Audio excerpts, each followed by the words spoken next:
മലയാളികളുടെ പ്രിയപ്പെട്ട പ്രഭാത ഭക്ഷണ വിഭവങ്ങളിൽ ഒന്നാണ് പൂരി. കോംബോയായി കടലക്കറിയും സോയാബീൻ കറിയും ഒക്കെ ഉണ്ടെങ്കിൽ സംഗതി കുശാലായി. എന്നാൽ എളുപ്പത്തിൽ തയ്യാറാക്കാൻ സാധിക്കുന്ന വിഭവമാണെങ്കിലും മിക്ക വീടുകളിലും പൂരിയും കറിയും വല്ലപ്പോഴും മാത്രമായിരിക്കും ഉണ്ടാക്കുന്നത്. ധാരാളം എണ്ണ വേണ്ടി വരുന്ന വിഭവമായതുകൊണ്ടാണ് മിക്കവരും പൂരി ഒഴിവാക്കുന്നത്. കൊളസ്ട്രോൾ, അമിതവണ്ണം എന്നിവയുള്ളവരും വർക്കൗട്ട് ചെയ്യുന്നവരും പൂരി ഒഴിവാക്കാറാണ് പതിവ്. അങ്ങനെയെങ്കിൽ എണ്ണ ഒട്ടും ഉപയോഗിക്കാതെ തന്നെ നമുക്ക് പൂരി ഉണ്ടാക്കിയാലോ? 2 കപ്പ് ഗോതമ്പ് പൊടി, 2 ടേബിൾ സ്പൂൺ റവ, 2 ടേബിൾ സ്പൂൺ മൈദ എന്നിവ ഒരു ബൗളിൽ എടുക്കാം. മാവിൽ 2 ടേബിൾ സ്പൂൺ വെളിച്ചെണ്ണയും ആവശ്യത്തിന് ഉപ്പും ചേർക്കണം.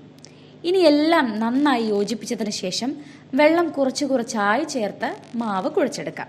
ഇത് ഒരു അരമണിക്കൂർ മാറ്റിവെക്കണം. ശേഷം പൊടി വിതറാതെ തന്നെ പൂരിക്ക് ആവശ്യമായ വലുപ്പത്തിൽ മാവ് പരത്തിയെടുക്കാം. ഇനി ഒരു പാത്രത്തിൽ കുറച്ച് വെള്ളമെടുത്ത് നന്നായി തിളച്ചു വരുമ്പോൾ പരത്തി വെച്ചിരിക്കുന്ന പൂരി ഇട്ടുകൊടുത്ത് 2 വശവും പാകം ചെയ്യണം. എണ്ണയിൽ വറുത്തെടുക്കുന്നത് പോലെ പൂരി പൊങ്ങി വരില്ല, മറിച്ച് പത്തിരിയുടെ രൂപത്തിലായിരിക്കും ലഭിക്കുന്നത്.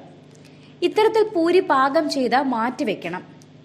അടുത്തതായി ഒരു പാൻ അടുപ്പിൽ വെച്ച് 3 മിനിറ്റ് നേരം പ്രീഹീറ്റ് ചെയ്യണം.